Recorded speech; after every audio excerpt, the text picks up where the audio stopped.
Hello friends, I'm Ruchika. Today we are going to discuss about nature, scope, principles, objects of cost accounting. So I assume everybody has the knowledge of cost accounting. What is cost accounting? Cost accounting is that branch of accounting which measure or ascertain the costing aspect of a transaction. So let us start with the nature and characteristics of cost accounting. So I'll discuss by one points. So first point is the specialized branch of knowledge.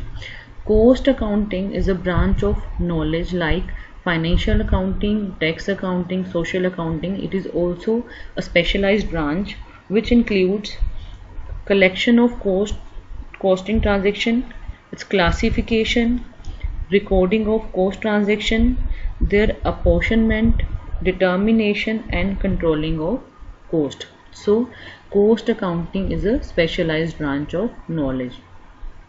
Cost accounting has the characteristics of both art and science. Why it is called art?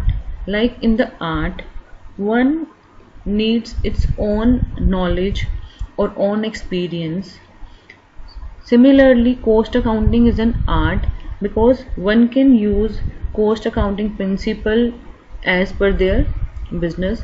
It is also a science. Like science has its own rules, principle. Similarly, cost accounting has its own rules and principle. Cost accounting is also recognized as a profession. Like profession has a specialized body of knowledge.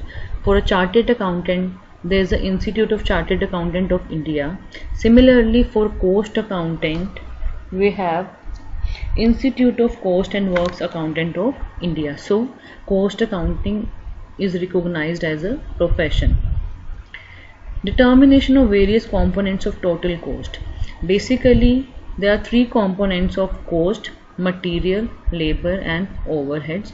But when we study in detail, material also has two aspects: direct material or indirect material, labor, direct labor or indirect labor, overhead also direct labor head, indirect labor head, fixed overhead, variable overhead.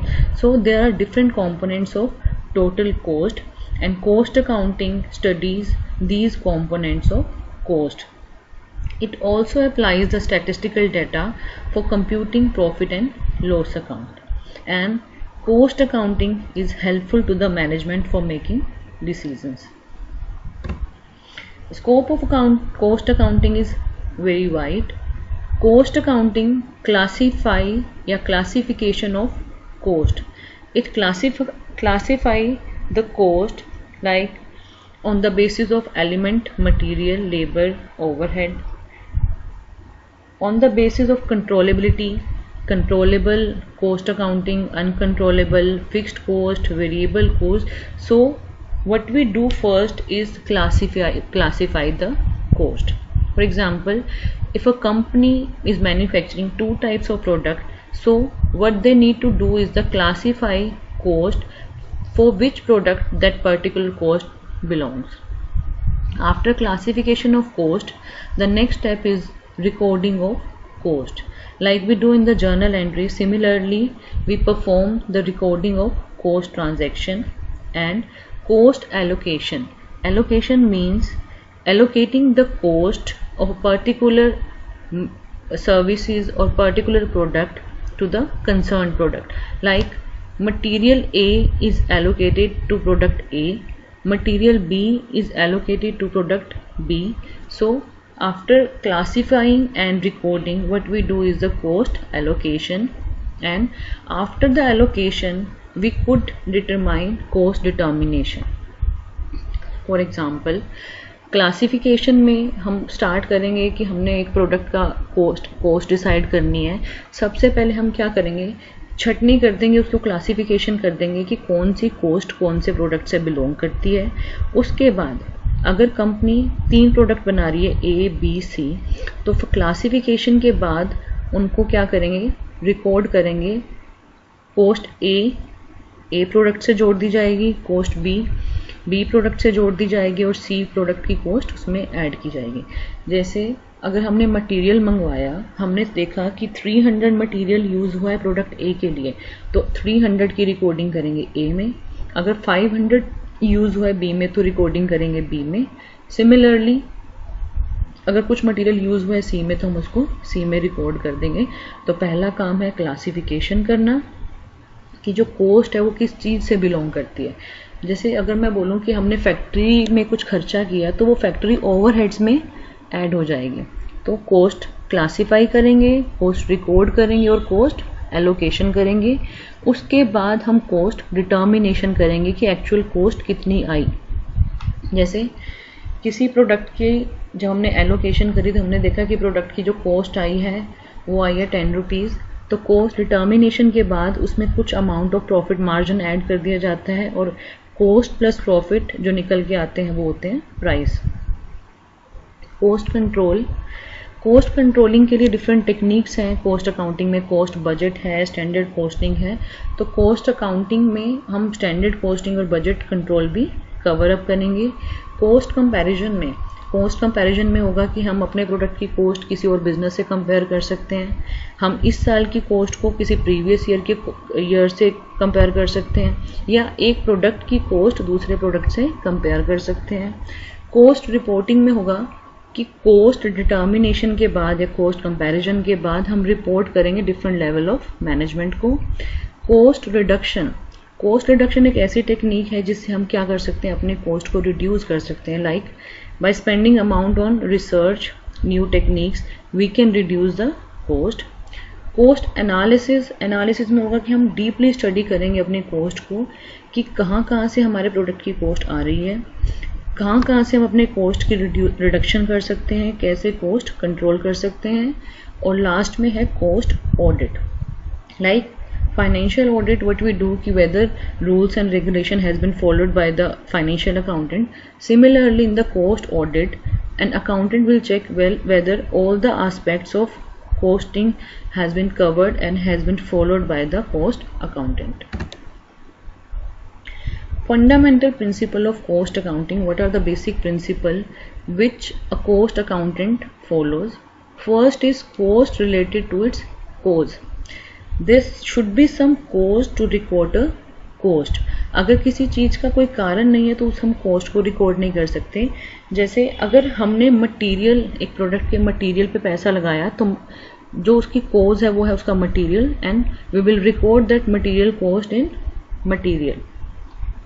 Similarly अगर factory का rent हमने pay किया तो that rent would be charge for the factory overheads. अगर office expenses हैं तो वो office overheads में चार्ज किए जाएंगे। तो basically there should be some cause, कोई कारण होना चाहिए। Secondly cost is charge after it is incurred.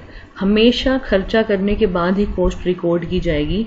हम पहले से नहीं ले सकते कि ये प्रीपेड है, ये हमने अज्यूम कर लिया कि this would be charge to a particular product. हमेशा कॉस्ट इनकर्ड होने के बाद, उस पर खर्चा होने के बाद ही कॉस्ट को रिकॉर्ड किया जाएगा। थर्ड है एबनॉर्मल कॉस्ट। एबनॉर्मल कॉस्ट का मीनिंग होता है कि जो हर साल हमें खर्चा नहीं पड़ता, वो कभी कभी। फॉर एग्जांपल अगर कंपनी में कहीं मटेरियल में आग लग गई, कहीं चोरी हो गई, कहीं झगड़ा हो गया, ये सारे के सारे एबनॉर्मल कॉजेज हैं। और एबनॉर्मल कॉजेज की कोई भी जगह नहीं है कॉस्ट अकाउंटिंग में।